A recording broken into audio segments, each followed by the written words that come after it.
Hey, I'm Mr. Decoder. On this channel, we break down big world topics to simplify the world. If that's your thing, hit subscribe, drop a like, and tell me in the comments what you think.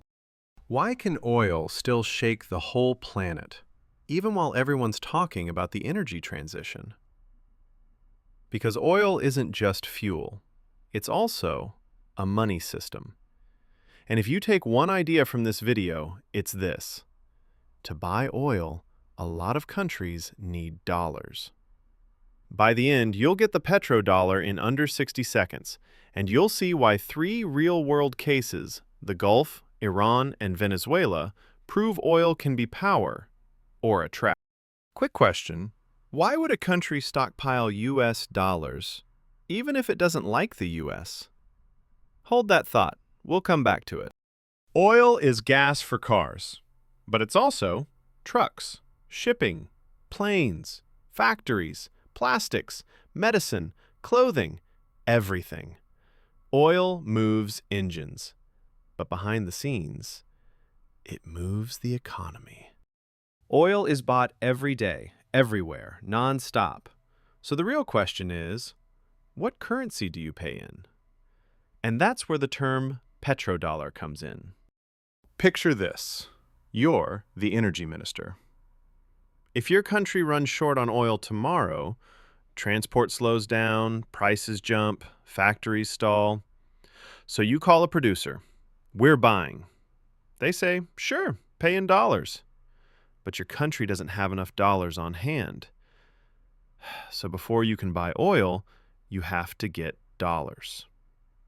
It's like a giant supermarket that only takes one kind of token. The token is the dollar. Here's the petrodollar in one sentence. Oil is very often priced and paid for in US dollars.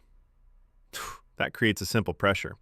Countries keep dollar reserves so they can keep buying energy. It's not just black gold that matters, it's the currency of black gold. Myth. The dollar is strong only because the US economy is strong. Reality. It's also strong because the world needs it for practical reasons, like energy. So, back to the opening question. Even if you don't like the US, you still hold dollars, because otherwise you make it harder to buy what your country depends on. Fast rewind to the 1970s. You get a major monetary shock. And then oil shocks. Around that era, the US and Saudi Arabia deepen a strategic relationship. Security, cooperation, major purchases, major projects. Basically, a long-term partnership. And one thing this helped reinforce was a market norm. Oil gets very often priced in dollars. And part of those revenues flows into dollar-based financial markets. This isn't a secret contract that says dollars only forever. It's incentives, infrastructure, and habit that made the dollar the default.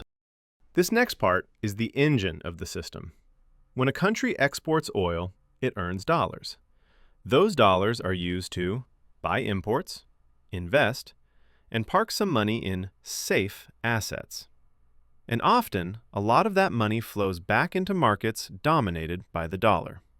That's petrodollar recycling. The dollar goes out, and it comes back. Look at the Gulf. When oil revenue is high, countries like Saudi Arabia, the UAE, Qatar, Kuwait see massive dollar inflows. That money can be turned into long-term power. Infrastructure, ports, airports, roads, services, health, education, cities, and sovereign wealth funds, national mega portfolios built for decades. Oil isn't just money you spend. It can be money you turn into the future, if you manage it well. It's not perfect, and politics matters, but it proves oil can be a launch pad when you reinvest and diversify.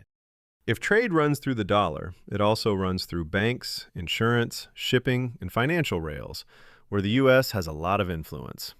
So a country can have oil and still struggle to get paid, pay others, import what it needs. And that sets up a perfect case study: Iran. Iran is a major oil country, So you'd think oil means total freedom. Myth. If you have oil, you can do whatever you want. Reality. Oil only gives you power if you can sell it, get paid, and use the money smoothly. Under heavy pressure and restrictions, countries can face extra friction with payments, shipping and insurance, access to international banking, importing certain tech or goods. Oil gives you leverage. But the financial system decides how expensive that leverage is to use. Now, Venezuela, because the lesson is different, not just the external system, but the internal machine. Myth. If a country has oil, it's automatically rich. Reality. Oil is a resource. Being rich means you can produce it, sell it, get paid, and diversify. Oil in the ground feeds no one. The system around it does. If your budget depends on oil, your budget depends on a faucet.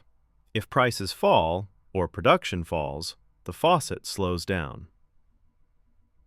Imagine your paycheck depends on one client. One day they cut your pay. What's your plan? Oil production needs maintenance, investment, spare parts, skilled people, and stability. If that breaks down, production drops, even if reserves are huge. An oil-dependent economy can look strong until production and revenue fall. That leads to a dollar shortage, imports become harder, and confidence collapses. What starts as a financial problem quickly turns into an economic and social crisis. When the dollars dry up, everything dries up. So the petrodollar isn't a conspiracy. It's a machine. Energy, plus currency, plus trust, plus infrastructure. Gulf. Oil can accelerate development if you reinvest smartly. Iran. Financial choke points can make everything harder. Venezuela. If your internal machine breaks, wealth disappears. If this helped, do me a quick favor. Subscribe, like, and comment. I read them all, and it genuinely helps me improve the next video to simplify the world. And if you want part 2, who's actually trying to move away from the dollar, type part 2 below.